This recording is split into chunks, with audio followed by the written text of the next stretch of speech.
Hello अस्सलाम वालेकुम, कैसे हैं आप सब लोग? ठीक ठाक हैं, खैरियत से हैं?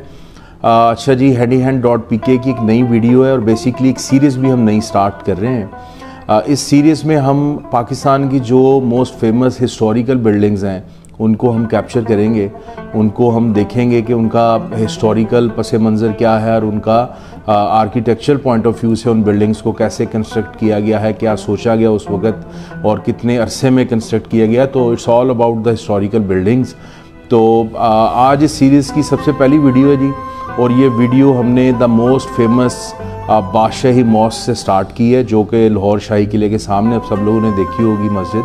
तो इस मस्जिद के कुछ फैक्ट्स जो हैं वो आप लोगों से शेयर करते हैं। बादशाही मस्जिद ही इसको क्यों कहा जाता है? क्योंकि ये बेसिकली एक बादशाही फरमान के तहत इसकी तमीर की गई थी और इस मस्जिद को रॉयल स्टेटस भी हासिल था। मस्जिद की एंट्रेंस पर ही जब आप जाते हैं ना, तो इसका जो फ्रंट बड़ा मैसिव एलिवेशन है, उसके ऊपर इस मस्जिद का पूरा नाम जो है वो लिखा हुआ है, और वो नाम जो है जी वो मस्जिद अबुल ज़फ़र मुहिउद्दीन मोहम्मद आलमगीर बादशाह गाजी है, वो लिखा हुआ है वहाँ पे। इसको जो उस वक़्त के लाहौर के गवर्नर थे उसका नाम था मुज़फ़्फ़र हुसैन। वो बेसिकली आलमगीर बादशाह जो था उसके सुतेले भाई भी कहा जाता है उनको। तो उनकी सुपरविजन में ये मस्जिद को तमीर करवाया गया। और सबसे अमेजिंग बात ये है कि यार 2 साल के लिमिटेड टाइम के अंदर इतनी बड़ी मस्जिद, जो कि बेसिकली ये आप समझ लें कि 1671 में स्टार्ट हुई और 1673 में मुकम्मल तैयार होगी, और 1673 से लेके 1986 तक ये दुनिया की सबसे बड़ी मस्जिद रही है, और पाकिस्तान की स्टिल अभी तक ये तीसरी बड़ी मस्जिद इसको कहा जाता है। तो ये मैं समझता हूँ उस वक़्त आज की टेक्नोलॉजी भी नहीं, तो आज अब कोई बड़ी कंपनी इतनी लेबर और इतनी जो टेक्नोलॉजी के साथ, मैं कहता हूँ कि 2 कनाल का घर अगर आपको बेसमेंट वाला बनाना है तो आपको फैमिली को फाउंडेशन से लेके शिफ्ट करने तक 2 साल का टाइम लग जाता है। तो इतनी बड़ी मस्जिद जिसमें 1.5 लाख लोग नमाज़ पढ़ सकते हैं जी, और इसका जो अंदर अहाता है वो बेसिकली आप समझ लें कि 1,76,000 जो है स्क्वायर फिट का वो एरिया है, और इसके बेसिकली टोटल 8 मीनार हैं और 60 मीटर का एक मीनार है लंबा, और अमेजिंगली इसका आर्किटेक्ट है सारा बेसिकली जयपुर राजस्थान से इसका जो रेड स्टोन है मार्बल वो वाला लाया गया था वहाँ से। इसकी फाउंडेशन जो थी, इसकी फाउंडेशन को इसकी आप समझ लें कि जो मट्टी से तैयार होती थी उस दौर में, और ब्रिक्स इसके साथ इसको तैयार किया गया था। बाद में ऊपर जो है रेड स्टोन जो जयपुर राजस्थान से लाया गया उससे उसकी क्लैडिंग की गई, और इसके जो गुंबद हैं उसके ऊपर वाइट संगे मरमर से क्लैडिंग की गई है।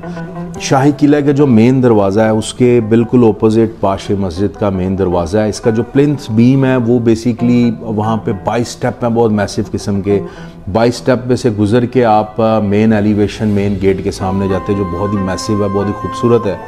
और उस मेन गेट के ऊपर आप देखेंगे तो कोई अमेजिंग किस्म की पैनलिंग, जिसको हम क्लासिक मोल्डिंग बोलते हैं, मोल्डिंग वर्क हुआ हुआ। आज के दौर में लोग अपने घर में मोल्डिंग करवाते वक्त 100 दफ़ा सोचते हैं जितनी एक्सपेंसिव होती है। तो बड़ी खूबसूरत मोल्डिंग वर्क है वहाँ पे। रेड सैंडस्टोन वाली जो ब्रिक्स हैं उनका इस्तेमाल, उनकी क्लैडिंग है। और जब आप मेन दरवाजे से एंटर होते हैं, जो कि बहुत ही मैसिव आपको लुक देता है, तो डेवड़ी आ जाती है, और डेवड़ी बड़ी ज़बरदस्त है। उस डेवड़ी के राइट और लेफ़्ट पे इसका वज़ू खाना है, और उसके बाद जब आप आगे की तरफ चलते हैं तो एक बहुत ही बड़ा कोर्टयार्ड है। पूरा जो है कोर्टयार्ड वो इतना मतलब खुला डुला और बड़ा है, और उसके चारों कोनों पर जो है वो मीनार हैं, बहुत ही खूबसूरत बड़े बड़े मीनार, और मीनार का जो गुम्बद है ऊपर उसको वाइट जो है मार्बल के साथ उसकी फिनिश की गई है। अच्छा, और ये जो कोर्टयार्ड है इसके बिल्कुल एंड सेंटर में जो है एक बहुत बड़ा जो है वाइट कलर के संगे मरमर से तैयार हुआ फाउंटेन है, और एक हौज़ है जिसको मोस्टली अभी तो बंद किया होता है। बहुत खूबसूरत सफ़ेद कलर का जो है वो हौज़ है। अच्छा, अब इसके जब आप सेंटर में खड़े हैं तो आपको इसके एक्सट्रीम राइट और एक्सट्रीम लेफ़्ट के ऊपर कॉरिडोर कह लें, बरामदा कह लें, आर्चिज़ तो आपको पता है इस पूरी कंस्ट्रक्शन के अंदर आर्चिज़ हैं। तो उसके पीछे जो कमरे हैं वो उस दौर में स्कॉलर्स और जो टीचर्स थे वो अपने स्टूडेंट्स को पढ़ाते थे, वहाँ पे उनको लेक्चर्स देते थे। तो अच्छा, अब ये जो फ्रंट पे फिर जब आप देखते हैं इसके, तो दोबारा से आपको जो है उसके गुम्बद और वो आर्चिज़ नज़र आती हैं, जिसमें से आप गुज़र के अंदर प्रेयर हॉल की तरफ जाते हैं। और प्रेयर हॉल इतना खूबसूरत है, उसको कभी आप करीब से देखें। उसका जो सीलिंग वर्क है उसको बोलते हैं नक्काशगरी, उसको बोलते हैं काशीगरी, उसको बोलते हैं, मुख्तलिफ वर्ड्स हैं उसके लिए। तो बड़ा खूबसूरत काम उस पर हुआ है। मुख्तलिफ तरह की जो हैं वहाँ पे निशेज़ बनी हुई हैं, कुछ बड़ी निशेज़ हैं, कुछ छोटी हैं। टोटल आई थिंक 5 निशेज़ हैं और इतनी खूबसूरत निशेज़ हैं। और वहाँ पे वंस अगेन एक ओवरऑल जो वहाँ पे माहौल बनता है बहुत ही वो लगता ही नहीं है कि ये इतने 100 साल पुराना माहौल है, मतलब 600 साल पुराना माहौल है। वो ऐसे लगता है कि आज किसी टेक्नोलॉजी का इस्तेमाल करके वो चीज़ें जो है ना वो फिनिश की गई हैं। तो मतलब जब आप मस्जिद को चारों साइडों पे उसके कॉर्नर्स पर जो हैं वो मीनार हैं, और छोटे मीनार भी हैं, बड़े मीनार भी हैं। 1840 में एक बहुत ही होलनाक ज़लज़ला आया था जिसमें इससे कुछ मीनार शहीद हो गए थे। उसके बाद बेसिकली आपको पता है मुग़ल कमज़ोर हो गए थे, तो फिर सिखों का एक 50 साला दौर आया महाराजा रणजीत सिंह की क़यादत में। तो महाराजा रणजीत सिंह की समाधि जो है वो इसके बिल्कुल साथ है। तो महाराजा रणजीत सिंह के ज़माने में इस मस्जिद के साथ काफ़ी बुरा सलूक हुआ। आप कह सकते हैं कि इसको जो है घोड़ों का अस्तबल भी बनाया गया। उसके बाद आया था ब्रिटिश एरा। ब्रिटिश एरा में तो इसकी 1-2 दीवारें सुना तोड़ दी गई थी और इसको गैरिजन के तौर पे इस्तेमाल किया जाता था। और जो ट्रूप्स थे वो यहाँ पे रहते भी थे, आते जाते भी थे, तो बिल्डिंग को काफ़ी नुकसान हुआ। समहाउ मुख्तलिफ वक्तों में इसकी रिस्टोरेशन की गई है। तो मेजर रिस्टोरेशन जो है इसकी जब वो अथॉरिटीज़ ने की है वो 1939 से 1960 के दरमियान की है। तो इसके जो रिपेयर के ब्लूप्रिंट्स हैं बेसिकली वो आर्किटेक्ट इसके हैं। इसकी जो रिपेयर और रिस्टोरेशन के ब्लूप्रिंट्स जिन्होंने डिज़ाइन किए उस आर्किटेक्ट का नाम है नवाब ज़ैन यार जंग, जिन्होंने 1960 में इसकी सारी ये प्लानिंग करके इसकी। और आज की जो इमारत है वो बेसिकली जो एक्चुअल इसकी इमारत है इस मस्जिद की वो सेम है, समझ लें आप, क्योंकि रिस्टोरेशन बड़ी अच्छे तरीके से हुई और अभी भी चलती रहती है।